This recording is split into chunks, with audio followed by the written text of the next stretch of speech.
Hello and welcome to Badly Written News 6. This week I'm going to introduce you to this amazing way of looking at the world and any problem, which will help you if you're doing GCSE, if you're doing ESOL, or if you're doing functional skills. It'll also help you understand society and the coronavirus. And this is called PESTLE, not pesto, Abdi, PESTLE. PESTLE is political, economic, social, legal, environmental, and technological. I think you guys will probably know what most of these mean, but you may need the hardest one is economic. That's kind of jobs. So political is what politicians do, their policy. Economic is jobs. Social is people's attitudes. Legal are laws. What laws are there? Environmental is everything from the weather through to global warming. And technological are robots, AI, and so on. So what I want first of all you to do, I'm going to pause it now, is I'm going to give you these 6 areas here. Okay, and you've got to put these here into the correct category. All right, so I'm going to pause it now. I want you to put the ones on the left, number 1, number 2, number 3, number 4, number 5, and number 6. Are they legal, social, environmental, or so and so on? Okay, I will see you guys in a minute. Okay, so the number 1, lifestyle attitude, your attitude to exercise and diet. That is, you get it, social. The weather, global warming, pollution, easy that one, environmental. Disposable income, that means how much money you've got after you've spent all your money that month. You know, what have you got left after you've paid your bills? And economic growth is how big is it, how well is the economy growing? And they are economic, which is one you may have struggled with. Number 4, government policy. The policy towards coronavirus is political. Number 5, scientific developments, artificial intelligence or genetic engineering is technological. And number 6, employment law is obviously legal. Okay. So let's now apply this to the coronavirus. Okay, the coronavirus is going to come later. This has been this week in politics, and what a week it's been.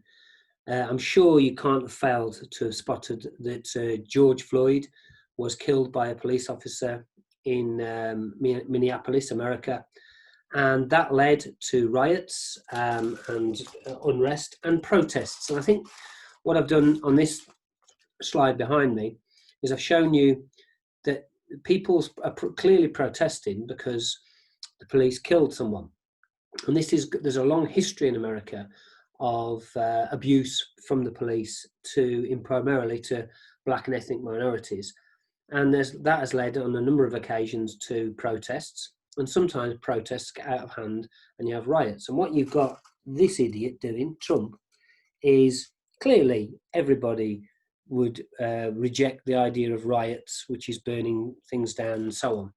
But what he's failing to do, because a lot of his supporters don't like it, is he's not prepared to try and bring people together, because he needs division. He needs to have a divided society. So Trump has been criticised for not doing a speech to say, look, we've got to move on, what happened was terrible. And that arguably is why you've had protests, legitimate protests, and without protest you don't get change, some of which have led to riots. And people forget, we've had riots in the UK in 1981 and 2011. We had riots. This was about, and riots arise because unemployment and poverty, and then there's a spark and racism towards people, and then there's a spark, and that spark might be a black youth being killed or some other event like that, and then it spreads. But you wouldn't get this if there wasn't an underlying issue. And the biggest year for protests was 1968. And if you want to do a bit of extra reading, have a look at 1968 in France and in America as well, where Martin Luther King, who's down just here to my right, okay, to my right, he was assassinated, and he led civil disobedience as protests against what was happening. So we've got, again, an instance of the police racism in America that's led to mass protests, but it's not just about poor old George Floyd being killed. There are underlying issues. and it's the same in the UK. And the current president of the United States is possibly one of the most divisive characters that he's certainly the most divisive president America has ever had. So let's move on. So all these changes, everything on here is political. This is political protests, political responses to police brutality, political responses to riots, okay, or politics. Politics is where the discussion is and where we have to decide what our policy is and what the government of the day are doing. Okay, E is for economic, jobs and money. And you can see by the graph on my,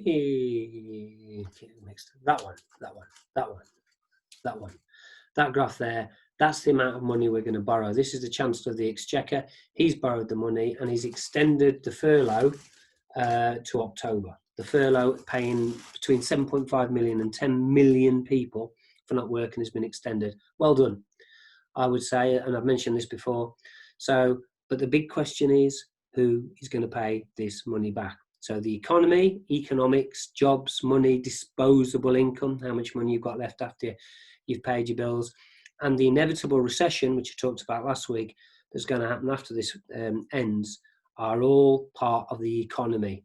And often usually elections are won or lost on the economy. If people have jobs and money and the economy is doing well, they'll actually forgive politicians a lot. But if they're not, they won't. So we shall see how the government deal with who pays the money back. Is it the rich or is it you?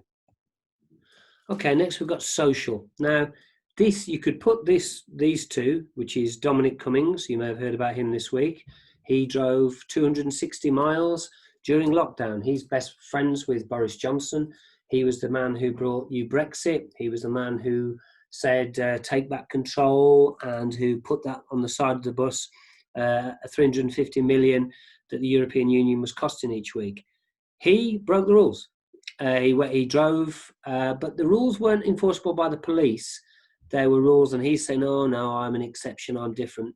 Most people, including Boris Johnson's Conservatives, said he should resign. He didn't resign, and the impact of this, the reason I put it in this one, under social, is what's its effect on the way that people think, on the mentality of people.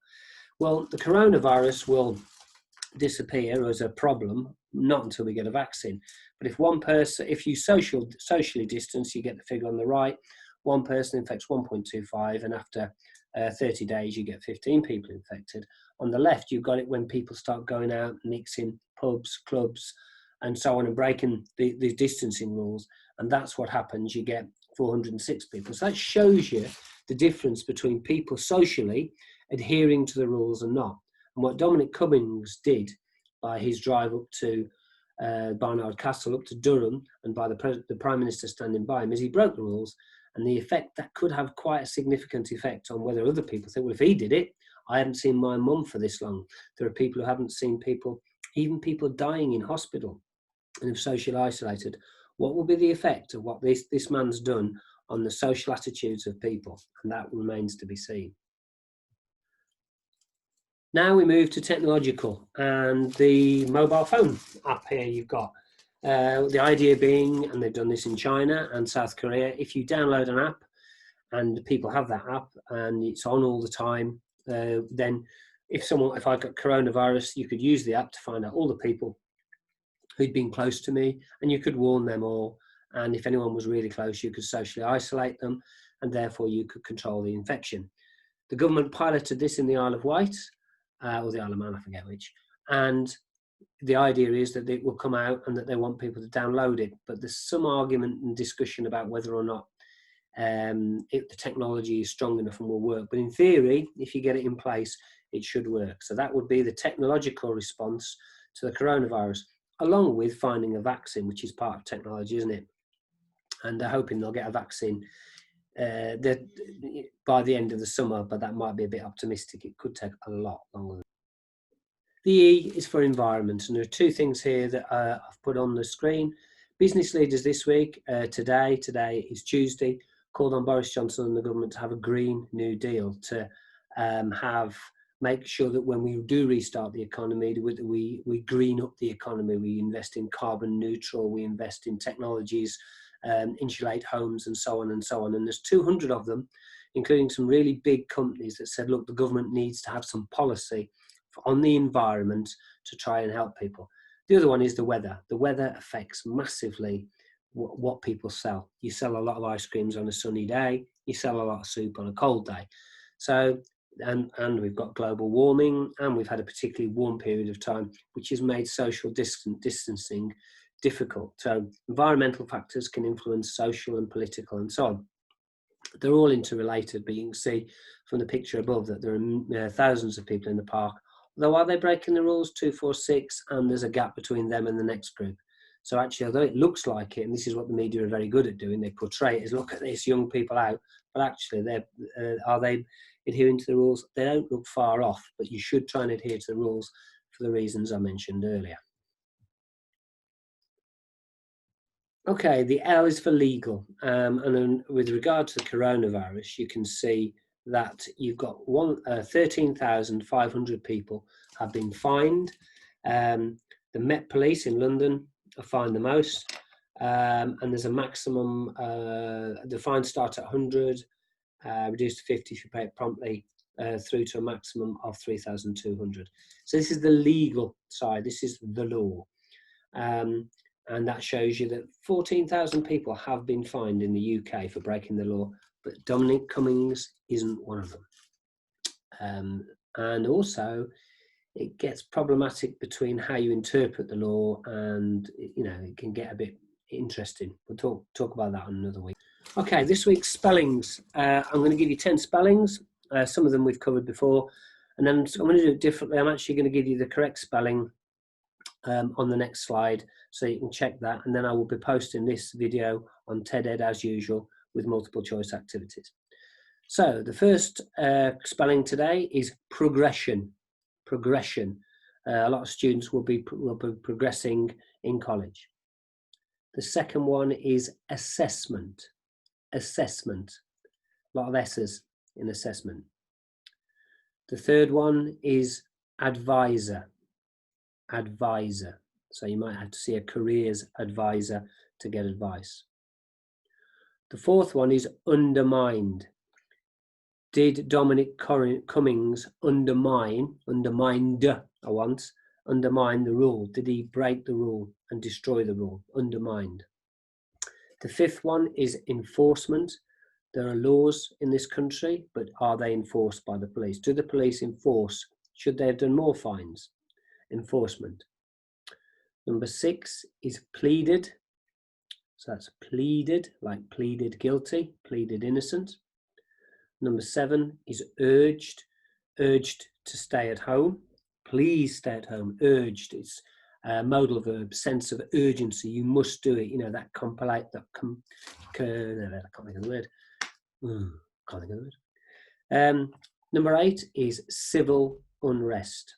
That would be the response to the death in America, or in 1968. That would be people standing in front of Parliament and being unhappy with what's going on. Number 9 would be assassination. Martin Luther King was killed in 1968. At the height of his powers, arguably, he was assassinated. So assassination. And number 10 is disposable. I talked about disposable income. Okay, I'm going to now pause briefly, and then I am going to post up the answers.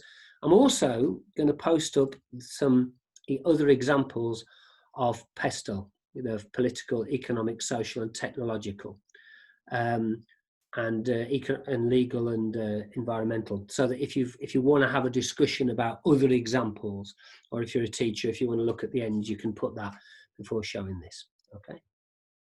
Okay. So, here are the spellings: progression, assessment, advisor, undermined, enforcement, pleaded, urged, civil unrest, and assassination. And here are some examples of PESTEL, government policy. Okay, so hopefully you will have found that useful. Thanks very much. I'm a bit worried I didn't record that last bit. We shall see. Stay safe.